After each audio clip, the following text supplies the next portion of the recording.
Sa tingin ko, ikaw ang dapat palabasin. Maestro Wu, ano po ito? Alam mo ba, itong sinaunang seramika ay isang antigo mula sa dinastiyang Shang na ginagamit para sa mga ritual. Ito ay antas pambansang yaman. Naghahalaga ng 100 milyon. 100 milyon, ano? Ano po, Maestro Wu? Sigurado po ba kayong hindi kayo nagkakamali ng tingin? Hinding-hindi ako magkakamali ng tingin. Diyos ko, hindi ko akalain na sa buong buhay ko makakakita pa ako ng ganitong klaseng yaman. Mamatay man ako ngayon, wala na akong pagsisisihan. Isang pambihirang yaman.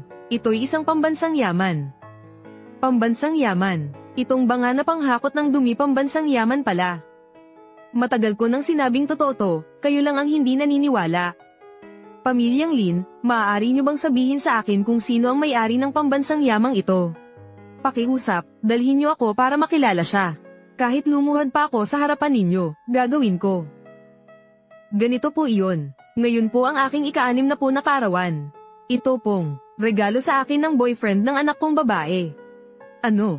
Isang napakahalagang pambansang yaman. Basta na lang ipinamigay ng ganun. Mukhang itong manugang mo. Siguradong isang importanteng tao. Anong importanteng tao? Sa tingin ko, sinwerte ka lang na nakapulot ng kayamanan sa pagpulot mong yan. Malamang naubos mo na ang swerte ng 8 henerasyon mo. Tay, binigyan ko po si Chen Fan ng 1 milyon, basta na lang niya yan binili. Ah. Dahil binigyan mo ako ng ganito kagandang regalo, pansamantala akong papayag na makipag-date ka kay Ruizu. Ano? Tay, paano kayo pumayag na makipag-date si Ruizu sa dukhang batang to? Hindi ba tinutulak nyo lang si Ruizu sa kapahamakan? Tama dito sa Qingzhou, ang daming mga anak mayaman na may gusto kay Ruizu kahit sino sa kanila, mas magaling pa kaysa sa kanya. Hindi pa ako tapos magsalita.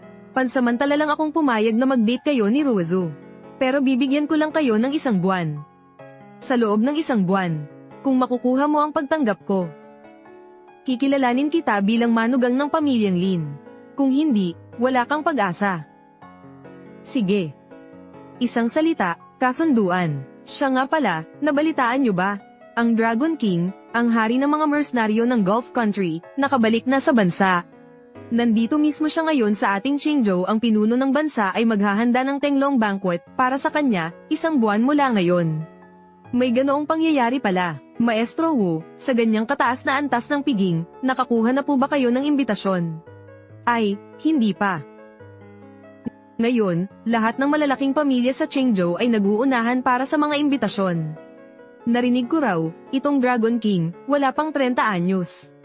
Talagang bata pa pero matagumpay na, totoo ba yan? Idolo ko ang Dragon King. Siguradong sigurado, kung makakakuha si Maestro Wu ng imbitasyon para sa pamilyang Lin, ako, si Lin, ay siguradong magbibigay ng malaking pasasalamat. Imbitasyon lang pala, isang tawag ko lang, makakapagdala ko ng 10 hoy. Anong pinagsasabi mo? Chen Fan, huwag kang bastos. Ang Tenglong Banquet na yan ay espesyal na inorganisa ng pinuno para sa Dragon King. Ang imbitasyon dyan ay napakahirap makuha, kahit magkano pa ang ibayad. Huwag ka nang magyabang dito. Kung ayaw niyong maniwala, tatawag ako ngayon. Afu, padalhan mo ako agad ng 10 imbitasyon para sa Tenglong Banquet dito. Nakakatawa talaga. Kung makakakuha nga talaga siya ng 10 imbitasyon, kakainin ko itong basag na piraso. Chen Fan, ano ba yung pinagsasabi mo? Hindi ako nagsasalita ng walang kwenta. Mamaya, malalaman mo. Mating na ang pinadala.